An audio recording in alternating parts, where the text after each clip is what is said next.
नमस्कार. 11:30च्या बातमीपत्रात मी पर्णिका हेदवकर आपलं स्वागत करते. सुरुवातीला एक नजर ठळक बातम्यांवर. भाजपाचा आज 37वा वर्धापन दिन. गरीब आणि वंचितांसाठी भाजप सतत काम करत राहील, पंतप्रधान नरेंद्र मोदी यांची ग्वाही. स्वतंत्र रेल्वे विकास प्राधिकरणाला केंद्रीय मंत्रिमंडळाची मंजुरी. रेल्वे भाडं, गुंतवणूक, विकास क्षमतेशी संबंधित निर्णय घेण्याचे प्राधिकरणाला अधिकार. एप्रिल मे साठी रिझर्व्ह बँकेचं पतधोरण आज जाहीर होणार. बँकिंग व्यवस्थेतील अतिरिक्त रोकड सुलभता कमी होण्यासंदर्भात उपाययोजण्याची अपेक्षा. सिरियामधल्या रासायनिक हल्ल्याची सखोल चौकशी करण्याची अमेरिका, ब्रिटन आणि फ्रान्सची मागणी. रशियाचा तीव्र विरोध. आणि शेतकऱ्यांच्या कर्जमाफीसाठी कर्जरोखे विक्रीला काढा. अजित पवार यांची मागणी. संघर्ष यात्रेचा दुसरा टप्पा 15 एप्रिलपासून सुरू करणार. आणि आता पाहूयात सविस्तर वृत्त. देशातल्या गरीब आणि उपेक्षितांसाठी भाजपा सातत्यानं काम करत राहील अशी ग्वाही पंतप्रधान नरेंद्र मोदी यांनी दिली आहे. भाजपच्या 37व्या वर्धापन दिनानिमित्त त्यांनी ट्विटरवरून शुभेच्छा दिल्या आहेत. देशभरात कार्यरत असणाऱ्या सर्व भाजप कार्यकर्त्यांचं आपण अभिनंदन करत आहोत असं त्यांनी म्हटलं आहे. भाजपचे ज्येष्ठ नेते व्यंकय्या नायडू यांनी भाजपासाठी आजचा दिवस अतिशय महत्त्वाचा असल्याचं सांगितलं. ते आज नवी दिल्ली इथं वार्ताहरांशी बोलत होते. गांव, गरीब, किसान, मजदूर, महिला, युवा और मध्यम वर्ग, ये हमारा प्राथमिकता है, ऐसा प्रधानमंत्री ने कहा. जो कार्यक्रम गरीबी उत्थान के लिए और किसान का हित में और महिलाओं के हित में और नौजवानों के हित में जो सरकार ने शुरू किया वो सब नीचे तक पहुंचाने के लिए हम लोग पूरा प्रयास कर रहे. इससे सफलता जो मिल रहे वो सफलता का एक ताजा उदाहरण है. अभी जो चुनाव हुआ जिन स्टेट्स में, वहां लोगों ने जिस तरह का बहुमत और प्रचंड बहुमत हमको दिया है, उससे ये लोग मोदी जी के साथ चलना चाहते हैं. और जो काम किया उन्होंने 3 साल में, काम से लोग संतुष्ट है और सारी देश उनके साथ चलने के लिए तैयार है. सबका साथ, सबका विकास, यही हमारा रास्ता है. हमारा जो मार्गदर्शक, हमारा प्रेरणा स्त्रोत्र पंडित दीनदयाल उपाध्याय जी ने जो मार्ग दिखाया हमको, Antyodaya, uplifting the poorest of the poor, ये हमारा सरकार का प्रायोरिटी है, हमारा पार्टी का प्रायोरिटी है. मैं इतना ही कहना चाहता हूं, हम केवल आधा दूर कवर किया है और भी आगे बढ़ना है.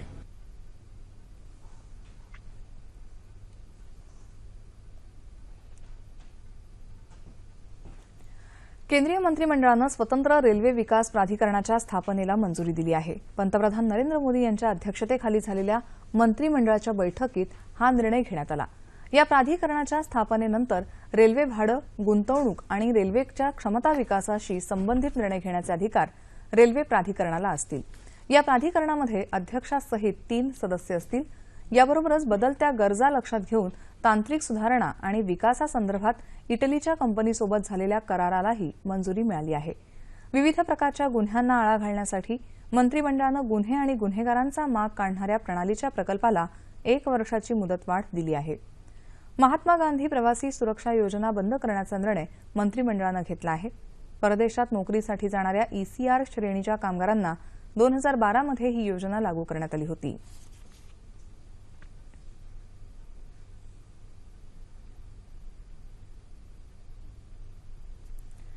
पंतप्रधान नरेंद्र मोदी आज झारखंडमधल्या साहेबगंजमध्ये गंगा नदीवर बहुउद्देशीय टर्मिनलचं भूमिपूजन करणार आहेत. वाराणसीपासून हल्दियापर्यंतच्या राष्ट्रीय जलमार्ग क्रमांक 1च्या विकासात या टर्मिनलची महत्त्वपूर्ण भूमिका असेल. या टर्मिनलमुळे राज्यातल्या लोकांना व्यवसाय आणि रोजगार निर्माण होणार आहे. साहेबगंज जिल्हा न्यायालय परिसर आणि जिल्हा रुग्णालयात पंतप्रधान सौर ऊर्जा परियोजना राष्ट्राला समर्पित करतील. याबरोबरच पंतप्रधान गोविंदपूर, जामताडा, दुमका, साहेबगंज राजमार्गाचंही उद्घाटन करणार आहेत. साहेबगंजमधल्या महिलांना पंतप्रधान स्मार्टफोन प्रदान करणार आहेत.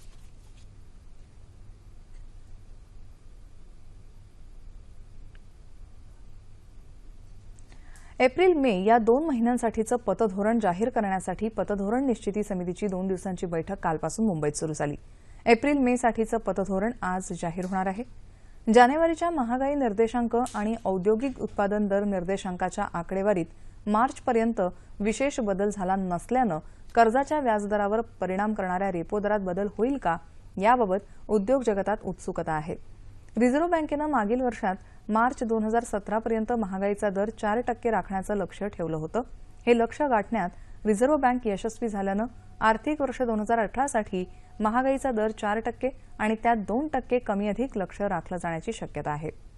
या आधीच्या म्हणजे 8 फेब्रुवारी 2017 रोजी जाहीर झालेल्या पतधोरणात रिझर्व्ह बँकेनं तटस्थता राखणारं पतधोरण अशी दिशा निश्चित केली होती.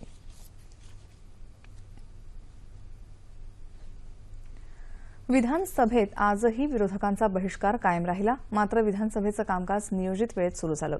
बनावट औषधं आणि सौंदर्य प्रसाधनांचे साठे राज्यात सापडत आहेत. कायदा आणि नियमात शिथिलता असल्यानं लोकांना पळवाटा काढणं सोपं होतं. म्हणून निर्बंध कडक करण्याच्या दृष्टीनं राज्य सरकार पावलं उचलत आहे, असं अन्न आणि औषध प्रशासन मंत्री गिरीश बापट यांनी प्रश्नोत्तराच्या तासात संबंधित प्रश्नाला उत्तर देताना सांगितलं. हा अजामीनपात्र गुन्हा ठरवण्याची शक्यताही गिरीश बापट यांनी व्यक्त केली. भाजपचे योगेश सागर आदींनी हा प्रश्न उपस्थित केला होता. म्हाळुंगे बालेवाडी इथल्या शिवछत्रपती क्रीडा संकुलाचं लेखापरीक्षण 3 वर्षात झालेलं नाही. त्यासंदर्भात अधिकाऱ्यांची चौकशी करण्यात येईल. कोणत्याही अधिकाऱ्याला पाठीशी घालण्यात येणार नाही. जूनपर्यंत जे दोषी आहेत त्यांच्यावर कडक कारवाई करण्यात येईल. तसंच क्रीडापीठाला स्वायत्तता देण्याची प्रक्रिया जूनपर्यंत पूर्ण करण्यात येईल, असं शिक्षण मंत्री विनोद तावडे यांनी एका प्रश्नाला उत्तर देताना स्पष्ट केलं. आमदार मेधा कुलकर्णी यांनी हा प्रश्न उपस्थित केला होता. कर्जमाफीसाठी उत्तर प्रदेश मॉडेलचा अभ्यास करू असं सांगत सरकार वेळकाढूपणा करत असल्याची टीका विरोधी पक्षनेते राधाकृष्ण विखे पाटील यांनी केली. मुंबईत विरोधकांच्या पत्र परिषदेत ते बोलत होते. आतापर्यंत 9,000 शेतकऱ्यांच्या आत्महत्या होऊनही सरकार कर्जमाफी का करत नाही असा सवालही त्यांनी उपस्थित केला.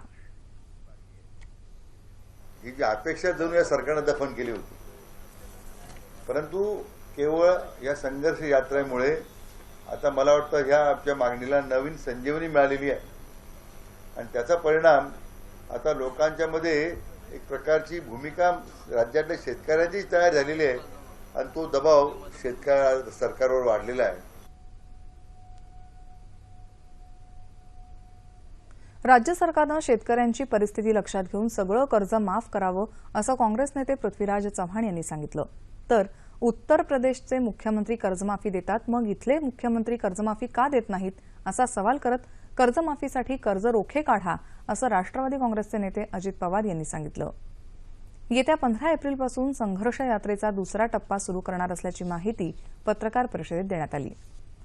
सीरियामधल्या इदलीब प्रांतातल्या खान शेखून भागात झालेल्या रासायनिक हल्ला प्रकरणाची संपूर्ण चौकशी करण्याची मागणी अमेरिका, ब्रिटन आणि फ्रान्सनं केली आहे. संयुक्त राष्ट्रांच्या सुरक्षा परिषदेची काल रात्री बैठक झाली. या बैठकीत या ठरावाचा मसुदा सादर करण्यात आला. सीरियानं या हल्ल्याच्या दिवशी केलेल्या लष्करी कारवाईची माहिती उपलब्ध करण्यात सहकार्य करावं असं ठरावात म्हटलं आहे. मात्र सीरियाचा जवळचा सहकारी मानल्या जाणाऱ्या रशियानं या ठरावाचा मसुदा फेटाळून लावला आहे. यासंदर्भात कोणतीही तडजोड झाली नाही तर आपण नकाराधिकार वापरण्यासाठी सज्ज असल्याचं रशियानं म्हटलं आहे. दरम्यान या हल्ल्याबाबत संयुक्त राष्ट्रांनी कारवाई न केल्यास एकतर्फी कारवाईचं पाऊल उचलण्याची अमेरिकेची तयारी आहे असा इशारा संयुक्त राष्ट्रांमधले अमेरिकेचे राजदूत निकी हेली यांनी दिला आहे. तर रशियानं या हल्ल्याबाबत सीरियाचं समर्थन केलंय. दहशतवाद्यांचा स्फोटकांचा साठा असलेल्या ठिकाणी सीरियानं कारवाई केली. या साठ्यात असलेल्या रासायनिक शस्त्रांचा स्फोट झाल्यानं ही दुर्घटना घडली असल्याचा रशियाचा दावा आहे. सीरियामधल्या या हल्ल्यातल्या मृतांची संख्या 100हून अधिक असून 400हून अधिक जण जखमी झाले आहेत. जागतिक दबावाला झुगारत उत्तर कोरियानं केलेल्या क्षेपणास्त्र चाचणीनंतर त्याला प्रत्युत्तर म्हणून दक्षिण कोरियानं देशी बनावटीच्या क्षेपणास्त्राची यशस्वी चाचणी घेतली. उत्तर कोरियानं काल जपानच्या समुद्रात क्षेपणास्त्र चाचणी केली होती. आगामी चीन अमेरिका चर्चेच्या पार्श्वभूमीवर उत्तर कोरियानं दिलेला हा इशारा असल्याचं मानलं जात आहे. दक्षिण कोरियानं केलेल्या क्षेपणास्त्राचा पल्ला सुमारे 800 किलोमीटरचा असून उत्तर कोरियामधल्या कोणत्याही भागावर मारा करण्याची त्यांची क्षमता आहे. अमेरिका चीन चर्चेत उत्तर कोरियाच्या अण्वस्त्र कार्यक्रमाचा मुद्दा अधोरेखित होण्याची शक्यता आहे. राज्य सरकारनं पतंजली आयुर्वेद लिमिटेडला शेकडो एकर जमीन कवडीमोल दरानं दिली असून त्याविरोधात काँग्रेसनं मुंबई उच्च न्यायालयात याचिका दाखल केली असल्याचं मुंबई काँग्रेस अध्यक्ष संजय निरुपम यांनी म्हटलं आहे. ते मुंबईत पत्रकार परिषदेत बोलत होते. नागपूर विमानतळाजवळ मिहान सेज इथली ही जमीन असून त्याची किंमत प्रति एकर 1 कोटी रुपये आहे. योग गुरु बाबा रामदेव यांच्या पतंजलीला मात्र ती प्रति एकर 25 लाख रुपये दरानं देण्यात आली आहे, असा आरोप निरुपम यांनी केला. ही जमीन हस्तांतरण प्रक्रिया संशयास्पद असून यामध्ये कोट्यवधींचा घोटाळा झाला आहे. तसंच खुद्द मुख्यमंत्री देवेंद्र फडणवीस यांनी यात हस्तक्षेप केला आहे, असा आरोपही निरुपम यांनी केला. या प्रकरणाची सखोल चौकशी व्हावी अशी मागणी त्यांनी केली आहे. ठाणे जिल्ह्यातल्या कल्याण रेतीबंदर परिसरात अवैध रेती उत्खननाच्या तक्रारीची दखल घेऊन कारवाई करण्यात आली आहे. जिल्हाधिकारी डॉ. महेंद्र कल्याणकर, कल्याण डोंबिवली मनपाचे आयुक्त ई. रवींद्रन आणि पोलीस उपायुक्त संजय शिंदे यांनी रेतीबंदर परिसरात धाड टाकली. यात अवैधरित्या साठवलेले रेतीचे साठे, वाहनं, सक्शन पंप अशी सामग्री पथकाच्या हाती लागली असून ती जप्त करण्यात आली आहे. मुंब्रा पारसिक रेतीबंदराप्रमाणे कल्याण रेतीबंदराच्या सुशोभीकरणासाठी कल्याण डोंबिवली महापालिकेनं योजना आखली आहे. चांदूर रेल्वे मतदारसंघाचे माजी आमदार डॉ. पांडुरंग ढोले यांचं आज सकाळी अपघातात निधन झालं. तिवसा तालुक्यातल्या कुऱ्हा इथं जात असताना चांदूर रेल्वे रोडवरील टेंभुर्णीजवळ त्यांची गाडी झाडावर आदळल्यानं ते गंभीर जखमी झाले होते. अमरावती रुग्णालयात उपचारादरम्यान त्यांचा मृत्यू झाला. शेवटी ठळक बातम्या पुन्हा एकदा. भाजपाचा आज 37वा वर्धापन दिन. गरीब आणि वंचितांसाठी भाजपा सतत काम करत राहील, पंतप्रधान नरेंद्र मोदी यांची ग्वाही. स्वतंत्र रेल्वे विकास प्राधिकरणाला केंद्रीय मंत्रिमंडळाची मंजुरी. रेल्वे भाडं, गुंतवणूक, विकास क्षमतेशी संबंधित निर्णय घेण्याचे प्राधिकरणाला अधिकार.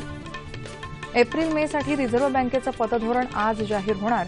बँकिंग व्यवस्थेतील अतिरिक्त रोकड सुलभता कमी होण्यासंदर्भात उपाययोजण्याची अपेक्षा. सिरियामधल्या रासायनिक हल्ल्याची सखोल चौकशी करण्याची अमेरिका, ब्रिटन आणि फ्रान्सची मागणी. रशियाचा तीव्र विरोध. आणि शेतकऱ्यांच्या कर्जमाफीसाठी कर्जरोखे विक्रीला काढा, अजित पवार यांची मागणी. संघर्ष यात्रेचा दुसरा टप्पा 15 एप्रिलपासून सुरू करणार. याबरोबरच हे बातमीपत्र संपलं. पुन्हा भेटूया दुपारी 2:30 वाजता आपल्या सह्याद्री वाहिनीवर. नमस्कार.